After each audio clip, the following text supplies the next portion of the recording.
Welcome to this week's edition of Oregon Minute. Each week, OCA Media features a guest or community leader who shares information on topics important to you, our listeners and viewers. New weekly episodes are broadcast on our cable channels as well as on demand through our YouTube channel. Visit ocamedia.com for more information. The Oregon Minute is brought to you with financial support from friends of OCA Media and viewers like you. Thank you. Welcome to this week's episode of the Oregon Minute. I'm Tom Kirchdoerfer, your host. One of the most important roles of village government that has a broad range of responsibilities is the clerk. To get some insights into this important role, we've invited the clerk of the Village of Oregon, Candi Jones, to join us. Candi, welcome to the Oregon Minute. Thanks for having me, Tom. You know, Candi, I've attended a number of village board meetings over the years, and I've seen you there, but I'm not sure that our viewers know a lot about you. Can you just fill us in a little bit on your background? Sure, absolutely. So I started with the village back in April of 2013, so I've been around a while. I was born and raised around Oregon my entire life, so I attended elementary school here, graduated from high school here, and I started working in municipal government in 2011 when I began in Rock County in Evansville. Oh. And it's kind of a funny story. My dad found the job description and ad in a paper and called me one afternoon and said, "Hey, I think you would really do good at this work, and I think you should apply for it." And of course, it was due in a couple hours, and he even said, he's like, "Oh, I'll take you down there. I can help you drop everything off." And I was like, "No, Dad, I can handle it, you know." And I applied for that job and I got it, and was like, he was right. He's always right. So I started down there in 2011, just working in the clerk's office, and the clerk down there was wonderful and was able to teach me a lot of things. And I was like, yeah, I think I could do this. I think I could do this for the long haul. So she just kept giving me duties and kind of went, went through the process down there. But then unfortunately my dad passed away and I needed to be closer to my mom because I was driving quite a ways to go to work in the morning. And this kind of a similar job came up in Oregon, and I was like, I'm going for it. I have a little experience now, and I guess the rest is history. So that's kind of how it came about. Well, we're really glad that you're here with us. We really appreciate everything you do. I'm not sure everyone knows what a village clerk actually does. Can you just kind of walk us through the main responsibilities of the village clerk? Yeah, so we do lots of things in the clerk's office, everything from taxes and assessments to cemetery records for the Prairie Mound Cemetery and grave purchases. We're the custodian of records, so if you need a public record request done, we can help you with that. Like you said, we attend a lot of the meetings, which is a lot of our job, attending those night meetings, recording the minutes for those meetings. We issue operators licenses, transient merchant permits, firework permits for the Chamber of Commerce for Oregon Summerfest. We prepare the meeting packets and agendas and put them online for our viewers, and we are also kind of responsible for getting all the notices published in the newspaper, online, and getting all the agreements signed, which can be quite the task. And then, of course, probably what everybody remembers us for is the voting and elections. So lots of things in the clerk's office. We're always doing something. That's a pretty broad range of things. Yeah. You probably don't get bored from just doing the same thing every day. It sounds like you got a lot of variety. No, we don't really get bored. Like if we get bored in here, then we're not finding something that we should be doing. So how has the pandemic affected your responsibilities and everything. I know, I mean, there's a lot of things you do there. You know, how's the COVID been a problem, or how have you worked around that? Yeah, so the the pandemic has definitely impacted our work that we do here. And you'll probably hear me say this quite often through this whole interview, mainly in the election aspect. A lot of a lot of rules were changing during the pandemic. There was a lot of uncertainty what we were going to do, and it like it put a wrench in our processes. And we had to finagle ways to make things work when election workers were canceling due to um, generally speaking, most of our election worker pool is of the more, how do I want to say, or not protected, but I don't know what the word I'm looking for is, but so there was just a number of things. Like when the presidential preference and spring election was fast approaching, absentee ballots were on the rise, and absentee ballots were coming in by the hundreds. Many people had never voted absentee before, so we had to kind of deal with that and work out different processes. And our staff was split, so we were just trying to make it. But we have an incredible staff that worked well together, and we were able to get through everything. And yeah, so it definitely has changed some of our processes, but Yeah. that's just how, I think with everyone, it's changed how we do things or operate. So Sure. You know, in going through there, you were talking about election workers. Frequently, when I've gone to vote, I've seen my friends, I've seen my neighbors there. Can you just talk about what's the process to help out an election? yeah, absolutely. So yeah, of course you see your friends and family there, because that's what helps us run the election. We couldn't do that. We couldn't do it without them. Like we strictly administer the election, and we tell you how to run the election. But they're the true workers. So we're always looking for election workers. If you have any interest in wanting to do that, just reach out to the clerk's office. We'll get you set up. We just recently held election training at the beginning of this month, but we do plan on doing more later this year, because if there's extra people that want to work. In December of 2021, the village board approved about 113 election workers for the 2-year term. So that's very exciting. There's a lot of new faces, and we're very excited to see that. And we always welcome any more new faces as well. So Do you have enough election workers for the upcoming elections, or when do you have to know about that? yeah, so for us, election, it's kind of like Wisconsin in construction season.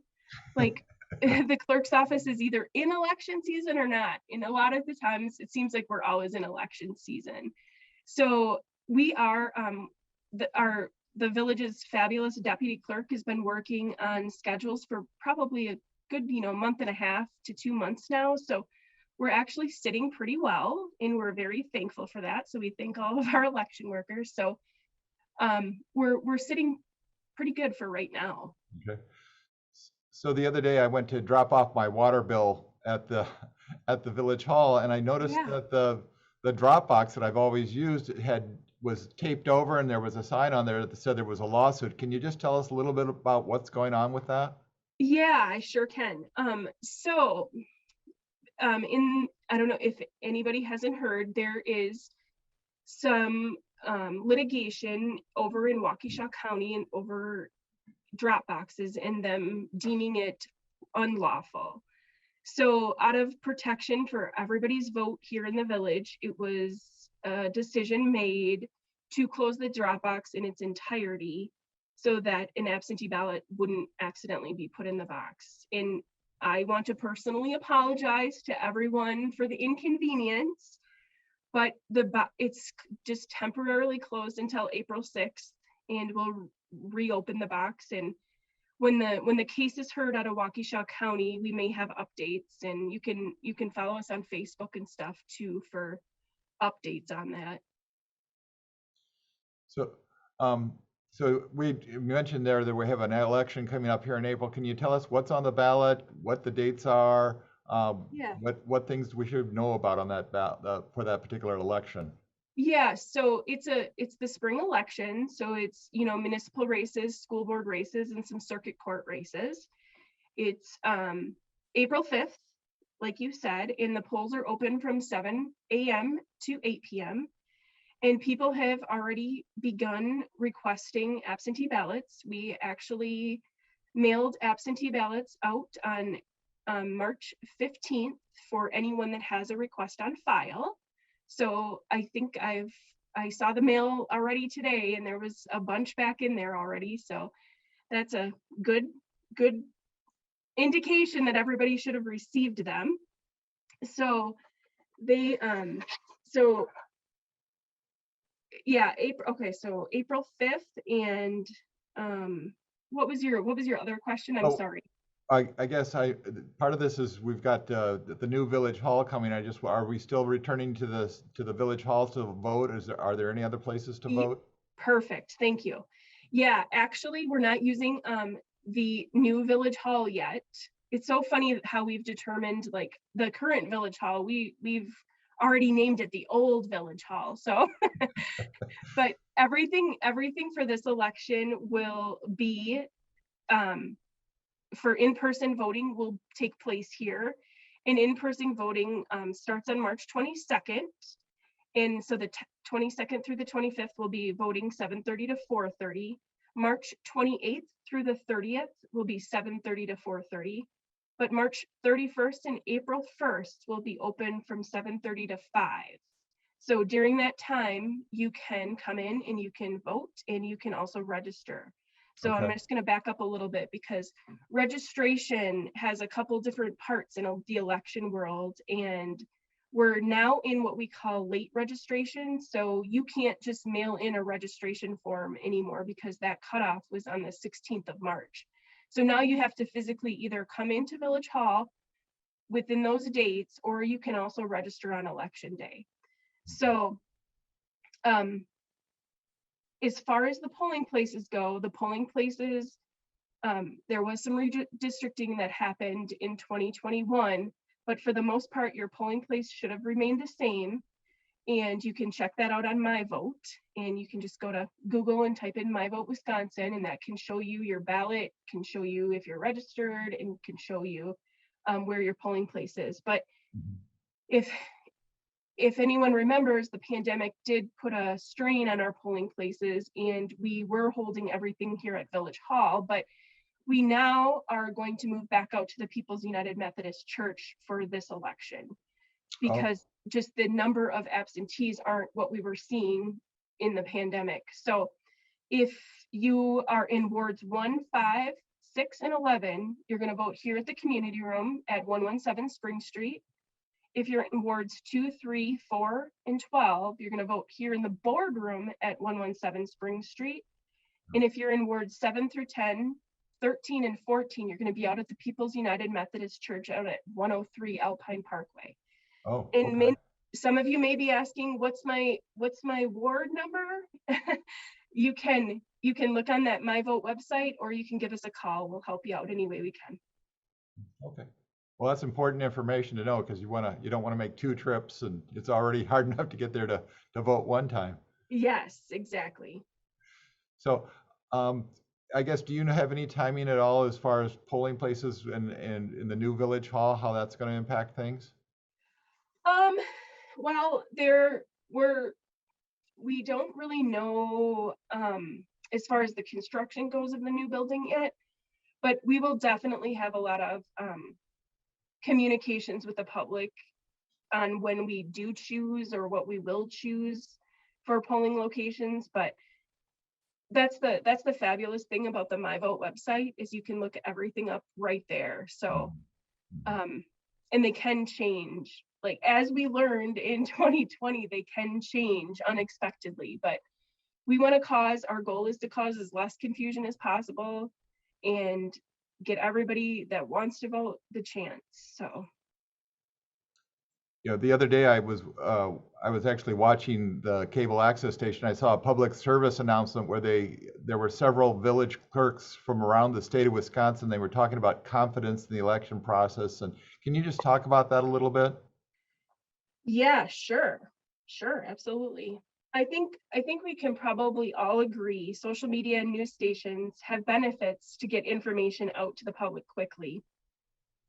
And sometimes that's like a great thing. However, sometimes I think the information is not always accurate or may not even pertain to the topic at hand and can cause confusion. What I can say is that I have confidence in the village hall staff and the election workers.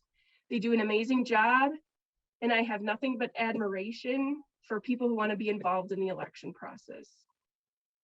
I've been involved with a number of elections throughout my career and fully support and feel my fellow clerks and election workers run safe and fair elections. So I'm very happy to see some of that out there, because sometimes you do feel all you hear is the negativity, but I really see the work that goes into them. I've been through recounts, I've been through recalls, and I've been through elections. So if you ever have any questions about any process or how we do things, I'm fully willing to talk about it. I'm willing to talk through the processes for you. Don't hesitate to give me a call. And you're listed in the village list, so we all know how to get a hold of you. Yeah, I can even give you my direct line if you want it, 608-835-6289. So, Candi, that really wraps up the questions that I had today. Is there a key message you'd like to leave with our listeners about being clerk here in the Village of Oregon? No, I really enjoy my job. Some days probably more than others. And I think we could all say that, but Oregon is a great place to work, and we have a good staff. We all back each other up, and that is important, I think. But I'm here to answer any questions or help describe any processes that we use, especially election related. Whether you need a receipt for your property tax bill, or you need to know how to absentee vote, or you need to know what document you need to register to vote, I'm here. I'll help you through the process anyway. Like I said, we work very closely we have a small staff, but they're very good, and they're willing to help in any way we can. So. Well, Candi, we really appreciate you joining us this week. It sounds like you're going to be really busy the next few weeks, and then going on as things change and move around again. Really appreciate the time, and hopefully we can have you back again with us on Oregon Minute. All right. Yeah, if you ever want to talk about elections, we can turn the Oregon Minute into Oregon Hour if you'd like. Thanks a lot. Thank you. Have a good day. You too. That wraps up another episode of the Oregon Minute. Tune in each week to hear from our community leaders and organizations. If you have comments or suggestions, we'd love to hear from you. Just contact us at ocamedia.com. Again, thanks for watching.